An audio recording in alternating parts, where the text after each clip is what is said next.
apa kabar? Salam kenal semua. Aku Laras. Jadi hari ini aku nggak sendiri, tapi aku sama temen aku, Kak Nuraini. Halo Kak Nuraini. Halo semuanya, apa kabar? Nah, jadi kita mau ngebahas salah satu konten kreator yang menginspirasi kaum milenial dan para pencari kerja. Yap, bener banget. Kita akan ngebahas secara singkat mengenai personal branding konten kreator di TikTok. Wah, siapa tuh? Duh, kayaknya kita langsung kasih tahu aja deh. Jadi hari ini kita mau ngebahas personal branding dari Kak Vina Mulyana. Oke, yuk langsung aja, let's go. Sebelum kita masuk ke pembahasan personal branding Kak Vina Mulyana, kayaknya kita harus bahas lebih dulu deh profil singkat beliau. Vina Mulyana lahir pada tanggal 19 Januari 1994 dan mengenyam pendidikan di Universitas Pajajaran dengan mengambil jurusan pertanian. Ia masuk tahun 2010 dan lulus pada tahun 2014. Kemudian melanjutkan S2-nya melalui beasiswa penuh di London School of Public Relations atau LSPR dengan mengambil jurusan Marketing Communication dan lulus pada tahun 2017. Sebelum kita ngebahas personal branding dari Kak Vina Mulyana, aku pengen tahu dulu nih dari Kak Nuraini, apa sih yang terlintas dalam pikiran Kak Nur jika mendengar istilah personal branding?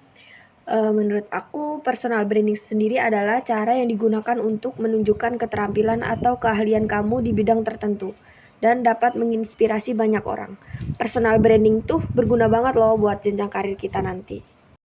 Kalau tadi kita udah ngebahas personal branding secara general, aku mau tanya nih Kak, seperti apa sih personal branding yang berhasil dibentuk oleh Kak Vina Mulyana? Di TikTok, Kak Vina kerap membagikan konten seputar tips karir di BUMN.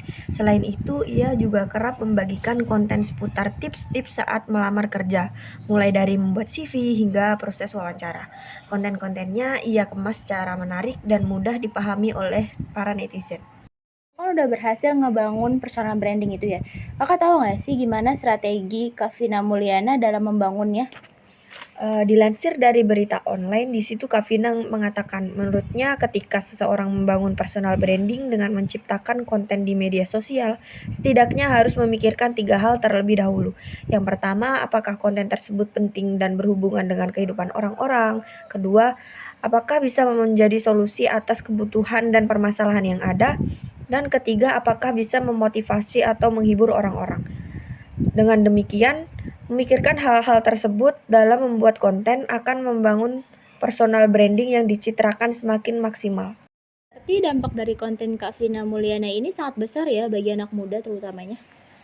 Ya, beliau sangat membantu anak muda yang belum pernah memiliki pengalaman menulis CV dan lamaran pekerjaan yang benar, dan juga cara public speaking dan menjawab pertanyaan dalam dunia pekerjaan. Karena kontribusi Kak Vina ini dalam membuat konten yang berguna bagi para pencari pekerjaan, Vina Mulyana berhasil memenangkan penghargaan TikTok Awards Indonesia 2022 kategori Best of Learning and Education. Wah, menarik banget ya pembahasan kita hari ini. Aku jadi bisa ngambil kesimpulan bahwa personal branding itu penting bagi seseorang. Personal branding itu merupakan hal penting dalam pengembangan bisnis dan karir kita di masa depan. Karena itu, kebutuhan membangun personal branding pun gak hanya dibutuhkan oleh entrepreneur. Dalam segala aspek, kita memerlukan hal tersebut. Personal branding yang kuat dapat meningkatkan pencapaian karir kita. Ya nggak sih, Kak? Ya, betul sekali penjelasan Kak Laras. Kita udah sampai nih di penghujung pembahasan. Semoga bermanfaat. Kita pamit ya, sampai jumpa.